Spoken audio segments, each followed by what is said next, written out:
Shalom, shalom, boa tarde. Hoje nós estamos no dia 9 do mês de fevereiro, é o ano de 2022, é o calendário gregoriano. Pelo nosso calendário judaico, hoje nós estamos no dia 8 do mês de Adar 1, do ano 5786. Já estamos com 156 dias do nosso ano judaico, ok? E nós vamos aí então para a nossa gota de sabedoria do nosso Rebbe Menachem Mendel, o tzadik da nossa geração, o justo da nossa geração. O nosso Rebbe Menachem Mendel, ele nos fala hoje da seguinte forma: não fique tão aborrecido com o mundo. Ter raiva do mundo é ter raiva de Deus. E também faz mal para a pressão sanguínea. É isso daí. Então, o conselho do nosso Rebbe é para que não fiquemos tão aborrecidos com o mundo e nem ter raiva do mundo. Porque ter raiva do mundo significa ter raiva de Deus, porque Ele é o único Criador. E tudo está submisso a Ele, né? Os seres humanos é que têm o livre arbítrio. Então são seres humanos que podem fazer o bem ou o mal. E aí, se o mundo você está achando que tem muita coisa ruim, não é culpa do mundo, e muito menos de Deus, mas é o ser humano. Por isso, nós precisamos trazer mais luz, mais santidade, mais presença divina, para que realmente a escuridão venha brilhar, né? Então, colocando o foco no lugar certo, no lugar correto, então verdadeiramente você vai começar a agir de uma forma em que vai colaborar para trazer mais luz e mais santidade, a presença divina para este mundo, para este planeta, e as pessoas vão começar a melhorar, né? A escuridão começa a se transformar em luz, e aí nós vamos em frente, então, na nossa jornada monoteísta. Nós estamos no quarto dia da semana, e no quarto dia da semana nós estamos aí no nosso quarto dia do Shabat, o sagrado dia do Shabat. E hoje então nós temos a nossa quarta leitura. A nossa quarta leitura continua, né? Nós continuamos aí no livro de Shemot, que significa nomes, né? E Êxodo, né? Que é mais conhecido aí como Êxodo, né? O livro de Êxodo. E a nossa quarta leitura está no capítulo 29 do livro de Êxodo. A nossa paraxá semanal é Tetzaveh, que significa tu ordenarás, tu comandarás, com que o povo israelita venha ter uma conexão comigo, diz o Eterno, o teu Deus, o nosso Deus. E nesse aspecto aí, o nosso Rebbe Menachem Mendel, ele nos fala sempre constantemente que nós precisamos estar conectados com a Torá no nosso dia a dia. A paraxá semanal, ela é importante para nós, para que nós possamos ter uma conexão com Deus constantemente. E ao mesmo tempo, né, o líder da nossa geração, o nosso Rebbe Menachem Mendel, ele fala que nós precisamos realmente conviver, viver a paraxá semanal no nosso dia a dia. Por isso que nós temos as leituras diárias. E essas leituras diárias permanecem no nosso dia a dia e faz com que nós tenhamos essa conexão. Então, o que nós não podemos é perder a nossa conexão com Deus. Então, é muito importante nós estarmos devidamente conectados com o nosso Deus. Ok? Baruch Hashem por isso daí. A nossa paraxá semanal, né, no capítulo 29, a partir do verso 1 até o 18, é a nossa quarta leitura. Então hoje nós temos aí sobre a questão dos ritos e a investidura na posição de Kohanim para os filhos de Arão e o Kohen Gadol, né, que é a posição de Arão. Então os ritos e o cerimonial para a investidura, nós vamos aí ver aí como que está, ok? Então diz assim, né, a nossa paraxá a nossa aliada de hoje, capítulo 29, do verso 1 até o verso 18, ritos de investidura. Concluídas as instruções para a confecção das vestes sacerdotais, Deus disse a Moshe como elas deveriam ser usadas para empossar os sacerdotes em seu ofício. A cerimônia de investidura se repetiria diariamente durante uma semana inteira, ou seja, foi um cerimonial de uma semana, 7 dias. Então, do dia 23 até o dia 29 de Adar do ano 2449, a contar da criação, a semana precedente ao dia 1º de Nissan. Nesse período, o tabernáculo seria erguido todo dia pela manhã e desmontado após o término dos ritos de investidura. Só a partir de 1º de Nissan ele permaneceria montado.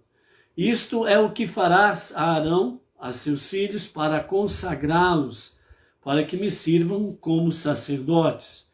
Toma um novilho como oferenda de pecado, a fim de expiar o pecado do bezerro de ouro, e 2 carneiros sem defeito, um como oferenda de elevação e o outro como oferenda de investidura, né? Aqui nós temos, durante uma semana, o cerimonial de investidura do sacerdócio. O mexicano, o tabernáculo no deserto, ele seria, durante os 7 dias, ele seria montado de manhã e no entardecer ele seria desmontado. Imagine o trabalho disso. Todo o mexicano, todo o tabernáculo, ele era montado de manhã e desmontado à tarde, né? Obviamente, falando de um ponto de vista simplório, isso levaria horas para que o tabernáculo ele fosse levantado de manhã e depois desmontado à tarde. Então, isso levaria horas no sentido de uma visão simples, né? Naquela visão de Peshat, né? Que é aquela visão de interpretação simples, literal do texto, como diz os nossos sábios. Porém, a vida no deserto, o mexicano no deserto, eram milagres constantes que aconteciam.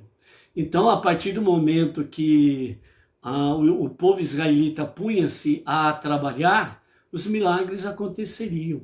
Por exemplo, segundo uma Mishnah, os nossos sábios falam que a grande viga central, né, que tinha vários metros, né, de comprimento, ninguém conseguia levantá-la para colocá-la, né, como a viga mestra, né, onde tudo estaria conectado do mexicano, né?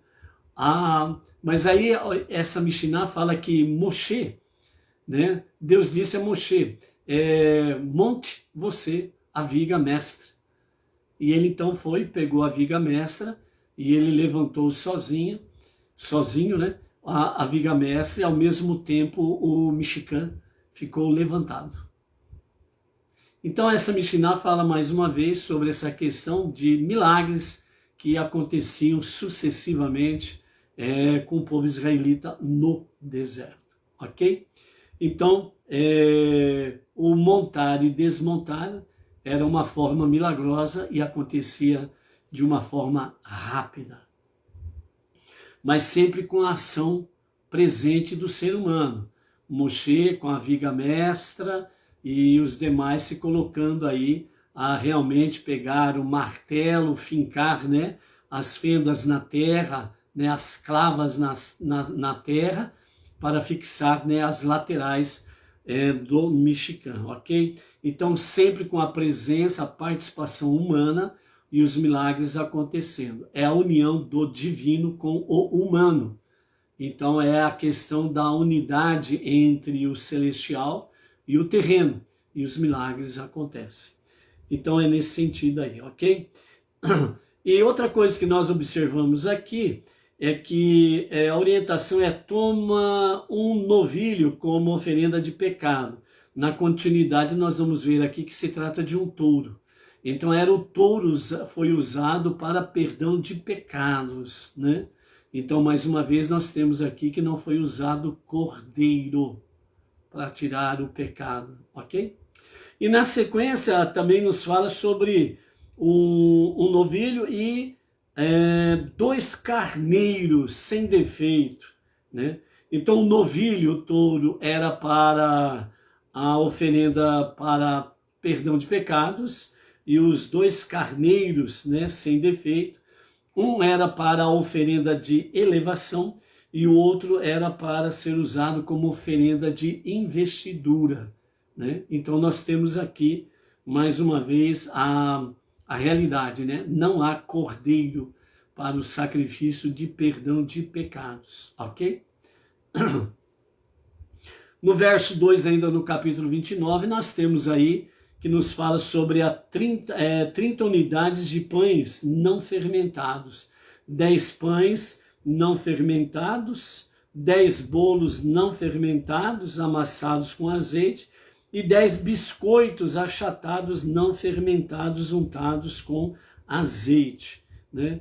Aqui nós temos um comentário do Talmud, que não está na Torá escrita, né? Ela vem da Torá oral e ela está na Torá, no Talmud. Então os nossos comentaristas, eles falam, né, sobre a questão, pincela o azeite sobre os biscoitos achatados, formando uma figura da letra grega lambda, né? Que essa letra lambda grega, ela é uma forma angular da letra hebraica kaf, inicial da palavra sacerdote, kohen, né? Tu os farás todos de farinha de trigo fina. Então aqui, nessa questão aqui que o Talmud traz para nós, Irashi comenta aqui, que esses biscoitos achatados, quando eles foram pincelados, né, com azeite, era para formar, né, e era formado a letra grega lambda, né, que é uma forma como um triângulo, sem a base embaixo, um triângulo aberto apenas, as duas, né, assim, por assim dizer. E ela é uma forma angular da letra hebraica kaf, que seria a letra kaf, né? Só que ela seria mais arredondada. Então, é a inicial da palavra kohen, que é sacerdote. Por que que o Talmud traz essa explicação nesse sentido aqui? Porque uma letra grega num biscoito, e justamente na investidura dos Kohanim e do Kohen Gadol. É interessante nós observarmos isso daí, o que a sabedoria judaica traz para nós. Então, dentro do campo grego, né, a visão grega, eles veem a beleza como santidade. Então a visão grega, ela valoriza o intelecto do ser humano e valoriza apenas nesse aspecto, o intelecto do ser humano sem Deus. Assim como para a visão grega, a beleza eles veem como santidade, certo? E dentro da visão judaica é o inverso. É valorizado o intelecto humano em unidade com o intelecto divino e não separado. E dentro da visão judaica, né, é da santidade que a visão judaica vê beleza. Então, é exatamente essa questão que traz para nós aqui, né, a questão da letra lambda grega, justamente para se opor a essa visão grega, trazendo exatamente o quê? Enquanto os gregos veem e valorizam o intelecto humano separado de Deus, e eles veem na beleza humana santidade, por isso que qualquer pessoa com defeito físico, ele era jogado fora, dentro do mundo grego, porque eles estavam procurando a perfeição física humana. Então, nessa beleza física humana, eles viam santidade. Então, por isso, dentro do mundo grego, todos tinham que ser belos, formosos. Qualquer um que tinha defeito era jogado fora. Então, esta é a visão grega. E o intelecto separado de Deus.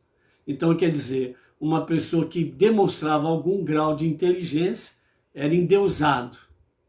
E toda a beleza física, eles viam santidade.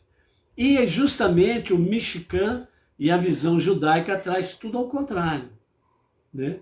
O intelecto humano, ele é valorizado quando ele se une com o intelecto de Deus. Não importa o grau cultural da pessoa. O importante é que ela realmente busque essa unidade com Deus. A mente humana, consciência divina, consciência de Deus, conectando-se com o intelecto de Deus. Através do quê? Da sua palavra, do estudo da Torá, preces diárias, as 7 leis universais, a techuvá diária, a tzedakah, são somatórias estas questões ao intelecto do humano e do divino, ok? E dentro desse mesmo aspecto, a santidade, na santidade que se tira a beleza. Não importa se a pessoa fisicamente, ela não possa ter uma bela beleza física, como é a visão grega. Isso não é valorizado por Deus. O que é valorizado por Deus é a beleza da santidade que está na pessoa. Então, na santidade, a presença divina na pessoa, Deus tira dali tiferet, beleza, né? Então, é justamente essa questão que traz aqui para nós, ok? O verso 3 nos fala: tu colocarás a todos em um único cesto e o levarás no cesto com o novilho e os 2 carneiros. Levarás Arão e seus filhos à entrada da tenda de reunião e os mergulharás em água em um miquvé. Tomarás então as vestes e vestirás Arão com as calças e a túnica, o cinto, o manto do efode, o peitoral, e os cingirás, amarrando as 2 pontas do cinto do efode. E porás o turbante sobre sua cabeça, e por cima do turbante porás o cordão no meio do diadema sagrado, que é a lâmina de ouro, e então atarás esse cordão do meio aos 2 cordões laterais da sua nuca. Em seguida, ungirás o tabernáculo e tudo dentro dele com óleo de unção, e aspergirás esse óleo 7 vezes sobre o altar, e ungirás o altar e seus utensílios. E então tomarás óleo de unção, e o derramarás sobre sua cabeça, ungirás, colocando um pouco mais desse óleo entre seus cílios, e levando o óleo do topo de sua cabeça através da testa até o Nilo, a esse ponto para formar o feitio invertido do mesmo desenho com que se pincelarão os pães usados na oferenda, que é a letra grega lambda.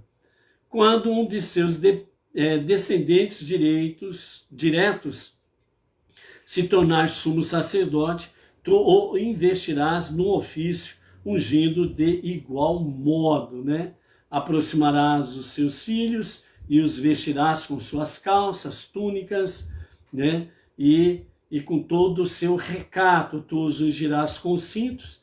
Arão, depois de vesti-lo com sua túnica, e seus filhos, depois de vesti-los com a túnica.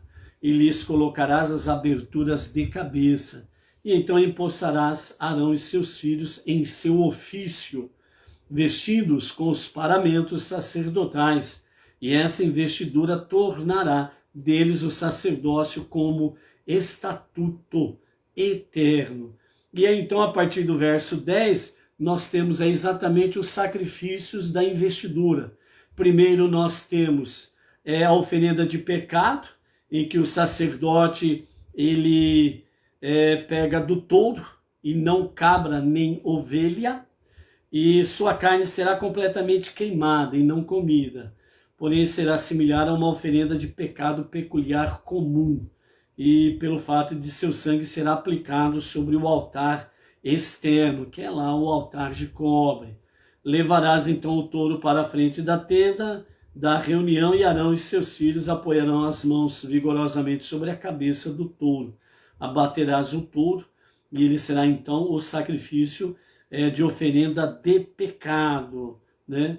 Depois fala sobre a questão da rampa do altar, né? Que tomarás do sangue do touro e o colocarás sobre as saliências do altar com seu dedo, e derramarás todo o sangue sobre a base do altar.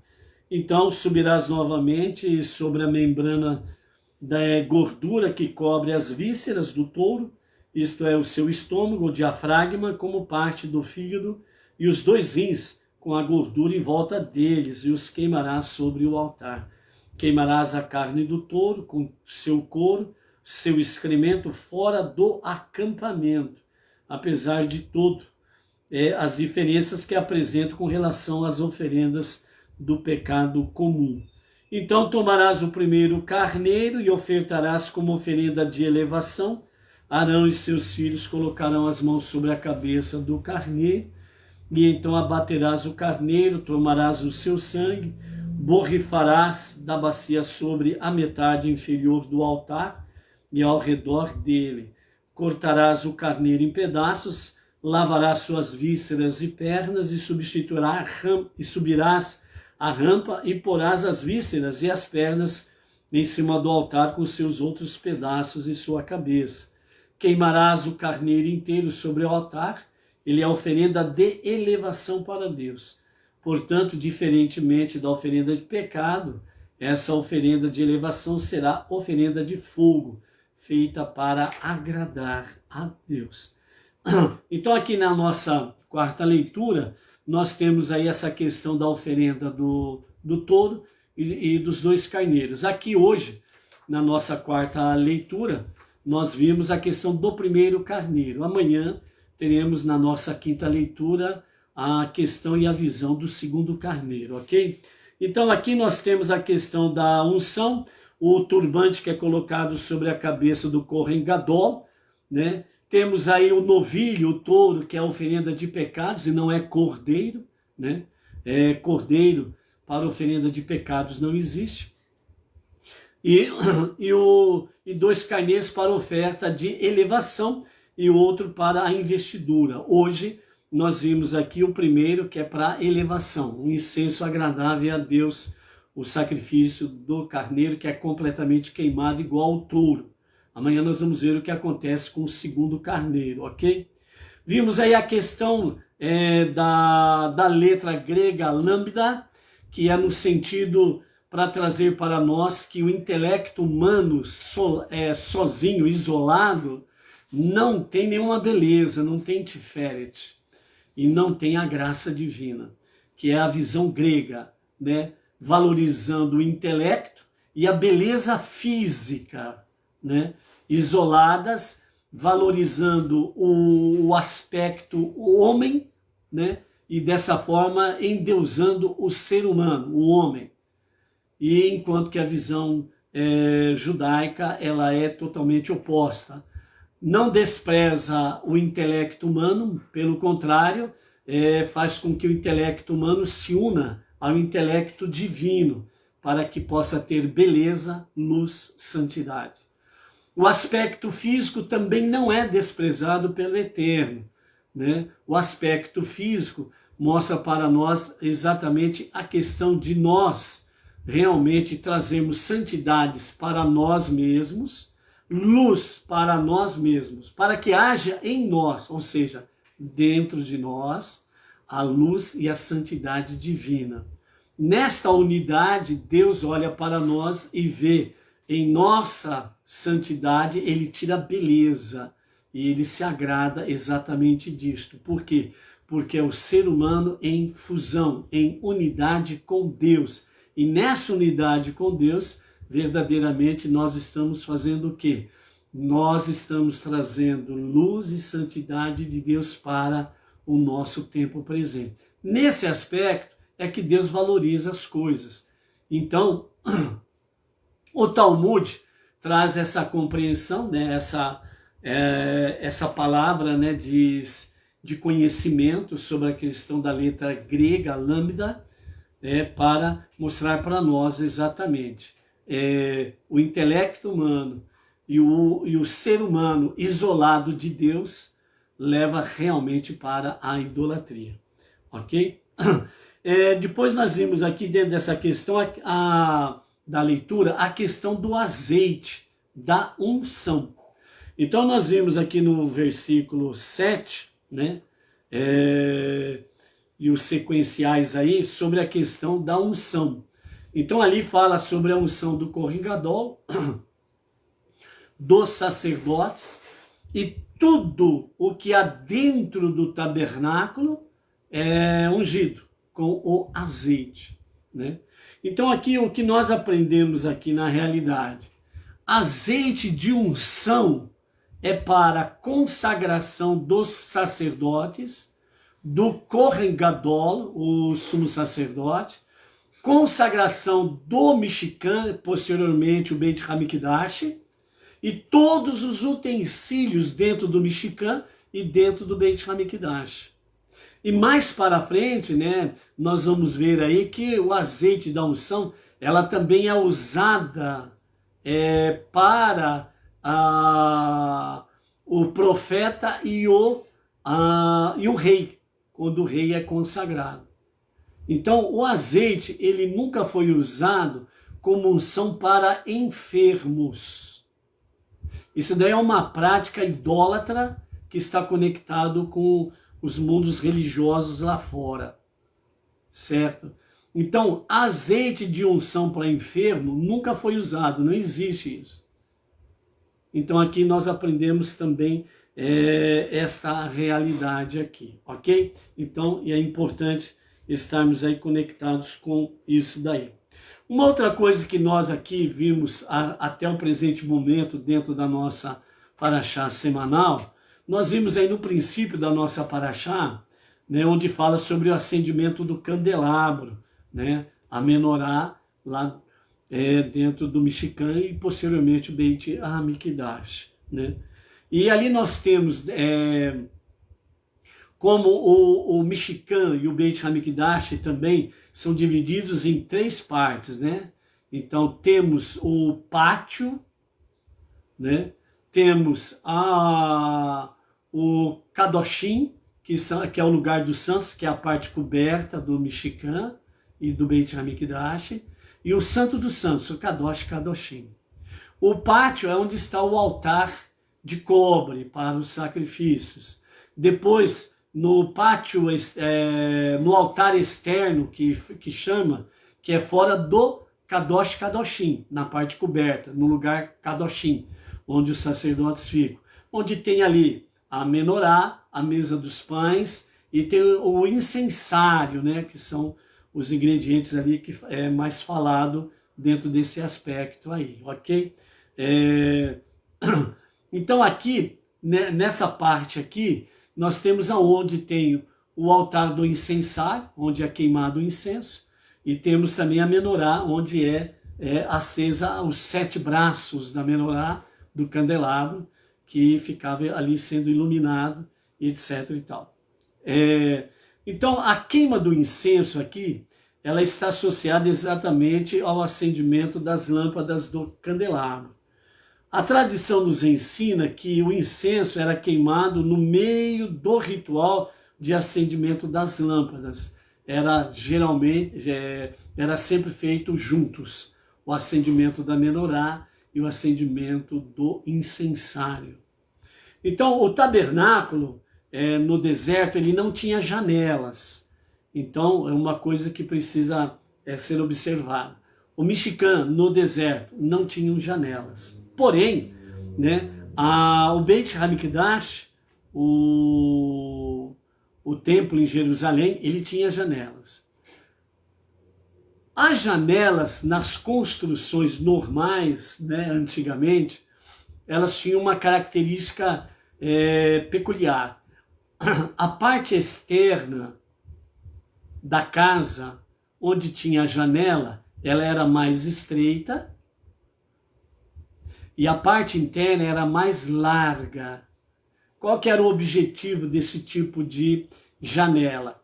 Era para captar a luz externa através da parte estreita, e quando ela irradiava para dentro da casa, por ser larga, então a luz ela se expandia dentro do cômodo. Então, ou seja, os tipos de construções eram exatamente captar a luz externa para iluminar de forma mais abrangente a parte interna. O Beit HaMikdash, o grande templo em Jerusalém, ele foi edificado com janelas de forma inversa. A parte interna do Beit HaMikdash, as janelas eram estreitas e a parte externa das janelas eram mais largas. E qual é o significado disto? Era exatamente para pegar a luz da menorá, a luz do candelabro, e através da parte estreita interna, irradiar de forma mais ampla, mais abrangente, né, com dimensões maiores, a parte externa.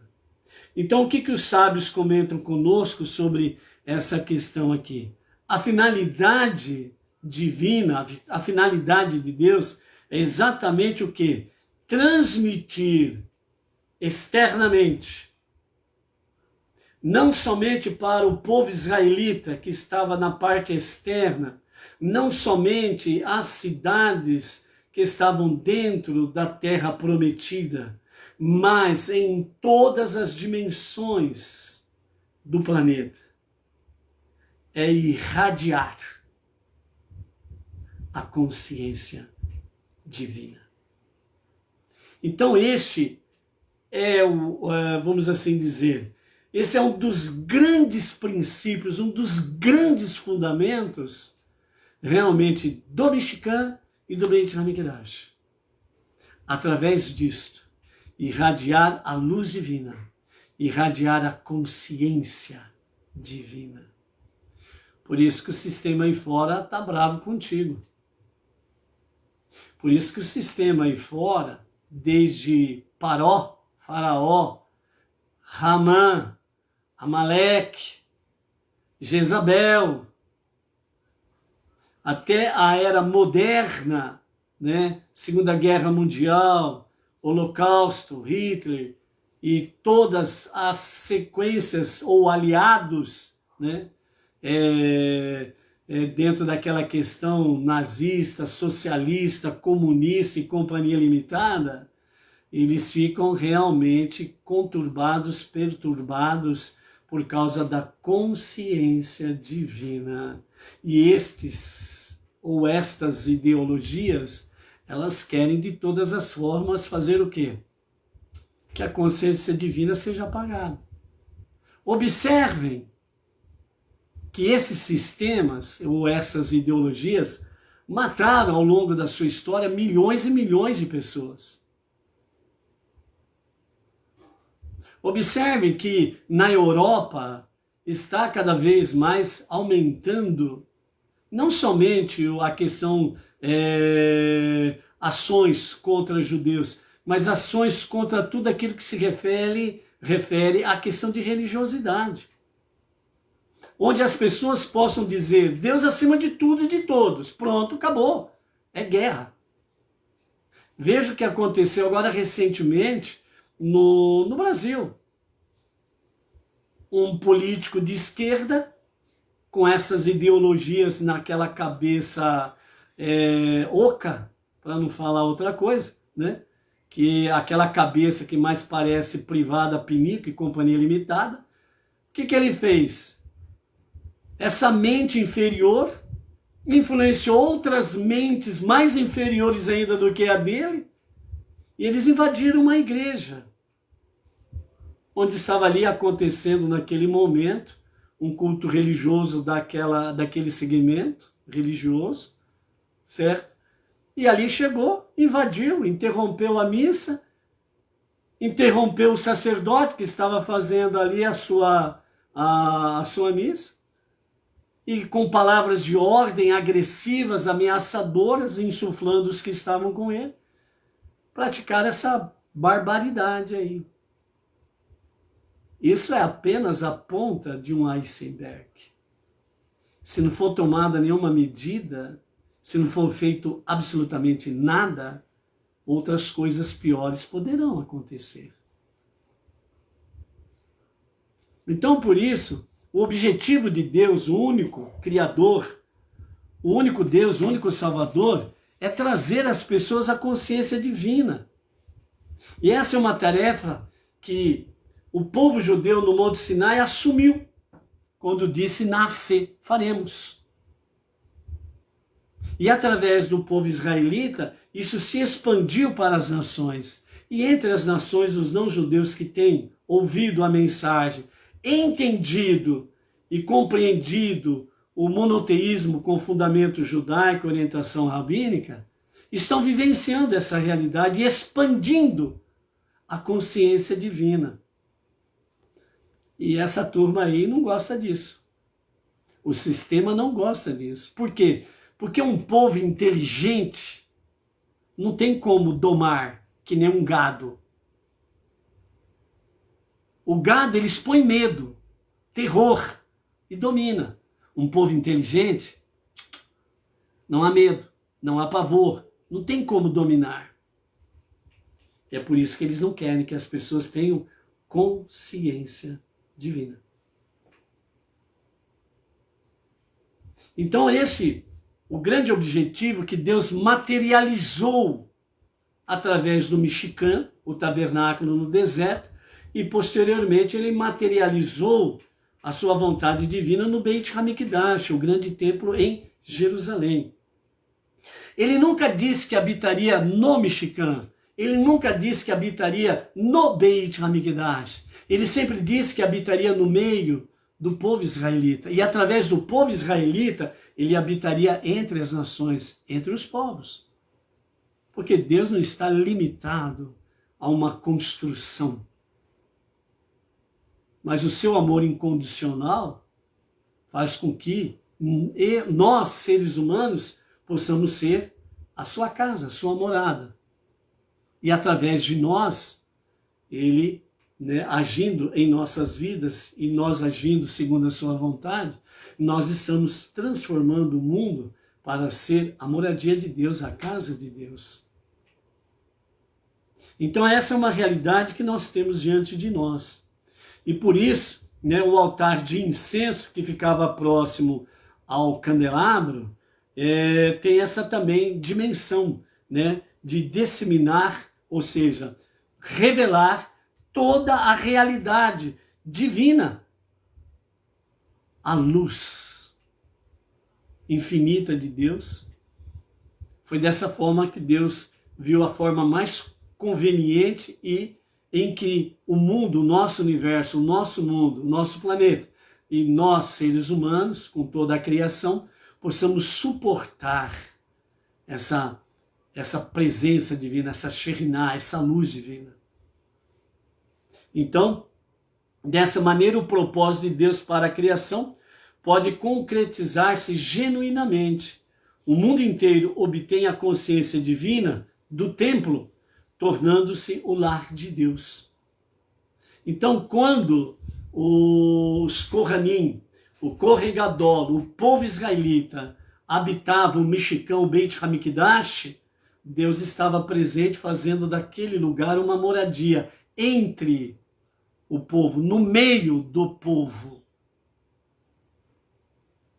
E depois que foi destruído o segundo templo, os nossos mestres falam: aonde nós estivermos, nos quatro ventos do nosso planeta, de norte, sul, leste e oeste, nós precisamos fazer não somente das nossas vidas, mas também das nossas casas, famílias, das nossas comunidades, fazermos um pequeno Beit HaMikdash, para que assim, né, a revelação divina possa estar presente através, de forma análoga, através do altar de incenso, as nossas preces diárias, etc. e tal, a iluminação do candelabro, as nossas vidas acesas, com o coração ardente de paixão, de amor ardente, verdadeiro por Deus e pelo seu serviço.